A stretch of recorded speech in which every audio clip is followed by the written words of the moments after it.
Profil Korps Keuangan TNI Angkatan Darat.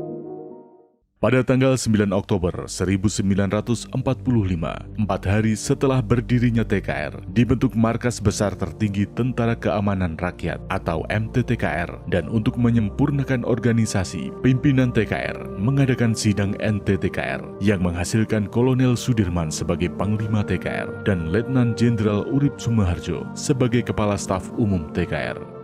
Di dalam rapat yang pertama antara Jawatan Keuangan MTTKR dengan utusan daerah atau divisi, Kepala Staf MTTKR Letnan Jenderal Urip Sumoharjo memberikan amanatnya yang di dalam teks resminya antara lain Tentara Keamanan Rakyat sebagai suatu organisasi kemiliteran yang baru saja berusia 22 hari dan masih dalam taraf perjuangan membebaskan Republik Indonesia dari rongrongan serdadu-serdadu Inggris dan Belanda, sangat memerlukan adanya suatu administrasi keuangan yang beres dan sempurna.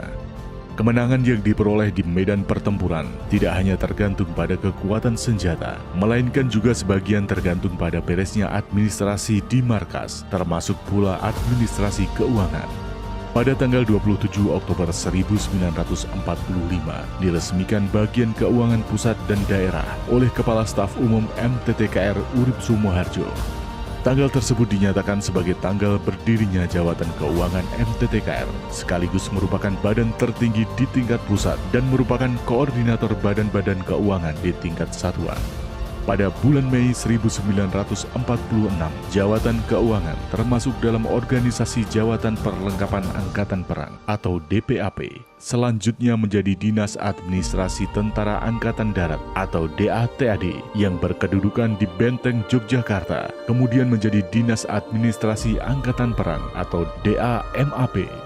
Sejalan dengan perjuangan pada Perang Kemerdekaan Kedua tahun 1948 sampai dengan 1949, personil DAMAP bergabung dengan pasukan-pasukan bersenjata sehingga DAMAP menjadi Jawatan Administrasi Pusat atau DAMPU. Berkedudukan di Iri-Iri tanggal 26 Oktober 1957, DAMAP berubah menjadi Itkuat atau Inspektorat Keuangan Angkatan Darat dengan pimpinannya pada waktu itu disebut Inspektur.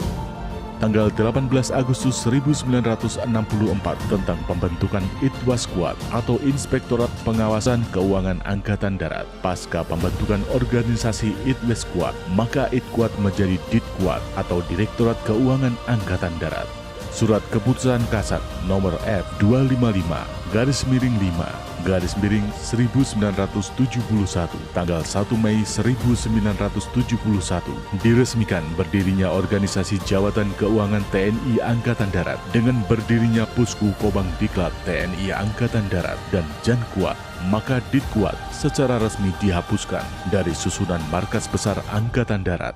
Tanggal 6 Juni 1985, reorganisasi Dinas Jawatan menjadi Direktorat dalam jajaran TNI AD, organisasi dan tugas Ditkuat, dan harus berfungsi sepenuhnya paling lambat pada tanggal 1 Oktober 1985 sampai dengan sekarang. Korps Keuangan tumbuh dan berkembang bersama perlawanan dan perjuangan rakyat dalam perang melawan penjajah.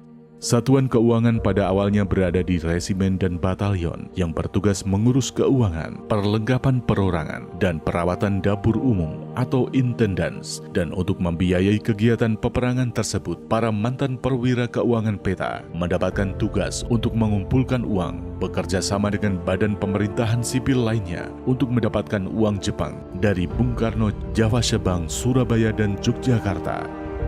Selain itu, di daerah perjuangan berusaha mencetak uang berupa bon tentara dalam pecahan Rp1 dan Rp10 oleh para mantan perwira keuangan PETA atau Kriso Dangko. Di antaranya adalah Arifin Abdurrahman, RM Haryono, KRMH Suryowiro Hadi Saputro, dan Iding Rana. Peran Keuangan Angkatan Darat.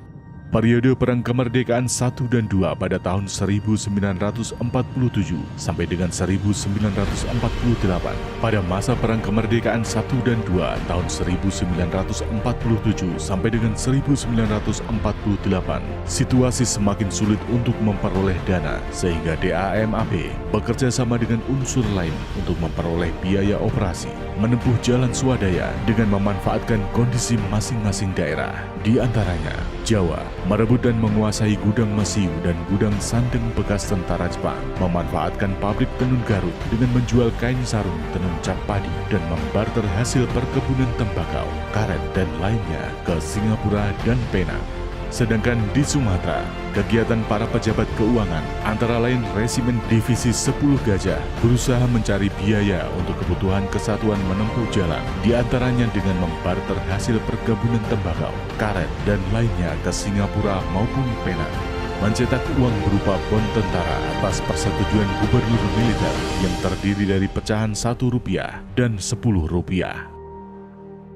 Untuk melengkapi unsur pelaksanaan pelayanan di setiap divisi, pada awal April 1950 dibentuk pemegang kas militer atau PKM yang melayani belanja personil, perjalanan umum, uang tempur, dan pengadaan barang dinas. Periode rehabilitasi tahun 1950-1956. Di balik kemenangan mempertahankan kemerdekaan RI dari tangan penjajah, maka dirasakan perlu untuk segera mengadakan pembangunan dan perbaikan serta penertiban di segala bidang. Salah satu yang sangat diperlukan ialah membangun dan menyegarkan kembali personil melalui segala usaha pendidikan dan pelatihan. Periode pemupukan korps tahun 1956-1960. Sejak dibentuknya divisi, resimen, batalion, dan seterusnya, personel keuangan menjadi bagian dari masing-masing satuan yang tersebar di seluruh pelosok tanah air. Di dalam melaksanakan tugasnya di satuan tersebut, maka personil keuangan secara taktis berada di bawah komando komandan satuan di mana mereka ditugaskan, sedangkan secara administratif berada dalam wewenang DAMAP. Periode pemantapan dan peralihan teknologi tahun 1960 sampai dengan 1984. Perkembangan teknologi menuntut perubahan sebagai konsekuensi logis yang mendorong manusia untuk secepat mungkin melakukan penyesuaian dan mengikuti perubahan yang ada. Dalam peralatan administrasi membutuhkan alat yang serba otomatis atau mekanis dengan maksud efektivitas dan efisiensi dalam pelaksanaan tugas. TNI Angkatan Darat sejak tahun 1976 telah menggunakan mesin-mesin komputer buatan IBM dengan tipe S402 unit record yang kemudian disempurnakan lagi dengan tipe S3740 mini komputer sehingga hambatan dan kelambatan dapat diatasi dan kebocoran atau penyelewengan keuangan dapat diperkecil. Untuk pertama kalinya dalam sejarah TNI AD, menerima seorang perwira korps wanita TNI Angkatan Darat atau KOAT atas nama Kapten Nyonya Idaman S, NRP 24087. Periode reorganisasi dan modernisasi tahun 1984 sampai dengan sekarang.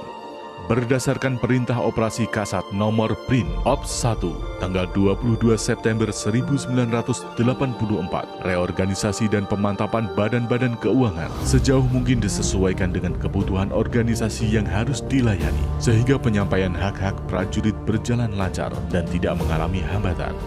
Reorganisasi badan-badan keuangan TNI Angkatan Darat sekaligus merubah sistem pelayanan satuan atau unit servis, dirubah menjadi sistem pelayanan wilayah atau areal service dalam rangka pembinaan organisasi badan-badan keuangan Angkatan Darat, di mana akan terjadi penambahan dan pembubaran suatu badan keuangan.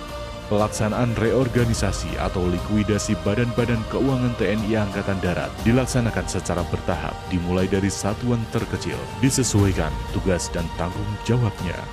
Tahap pertama tingkat Pekas, dari 289 Pekas menjadi 127 Pekas. Tahap kedua tingkat Kukotama atau Lakpus, dari jumlah 19 badan keuangan Kotama atau Lakpus menjadi 13 badan keuangan tingkat Kotama atau Lakpus. Tahap ketiga tingkat Jankuat, reorganisasi organisasi tugas dan daftar susunan personel peralatan DSPP serta perubahan Jankuat menjadi Direktorat Keuangan Angkatan Darat atau Ditkuat.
Selamat datang di Direktorat Keuangan Angkatan Darat. Direktorat Keuangan Angkatan Darat adalah salah satu badan pelaksanaan pusat yang membidangi keuangan di TNI Angkatan Darat.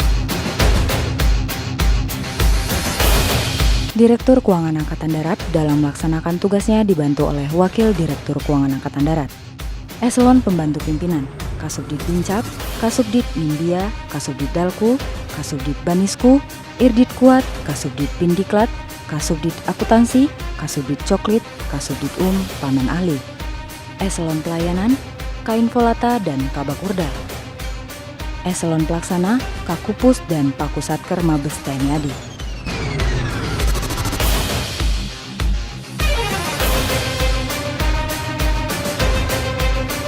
Direktorat Keuangan Angkatan Darat juga melaksanakan fungsi utama yang meliputi bidang pembinaan kecabangan.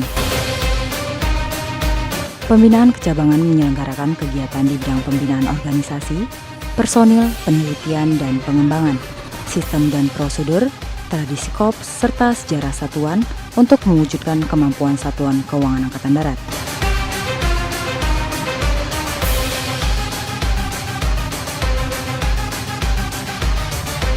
Pembinaan pendidikan dan latihan.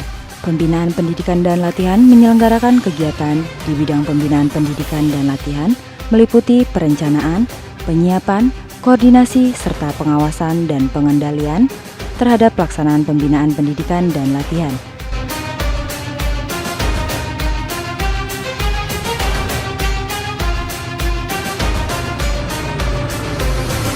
Administrasi pembiayaan. Administrasi pembiayaan menyelenggarakan kegiatan di bidang administrasi pencatatan dokumen gaji, rekapitulasi dan monitoring pelaksanaan anggaran DIPA, serta daya serap anggaran di lingkungan Angkatan Darat.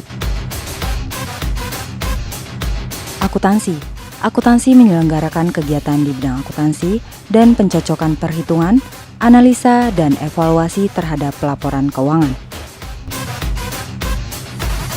Pengendalian keuangan. Pengendalian keuangan menyelenggarakan kegiatan di bidang pencocokan, penelitian, pemeriksaan, analisa, dan evaluasi terhadap laporan pertanggungjawaban keuangan, penjabaran peraturan, pengendalian, dan pengawasan terhadap pelaksanaan peraturan, serta pemberian asistensi teknis keuangan.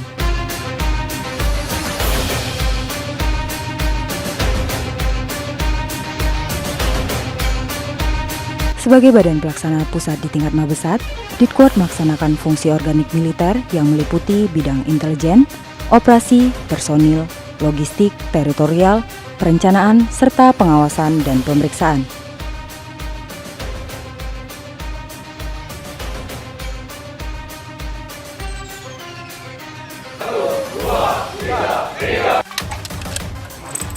Mohon Pak, tidak usah diinisiasi lagi Pak.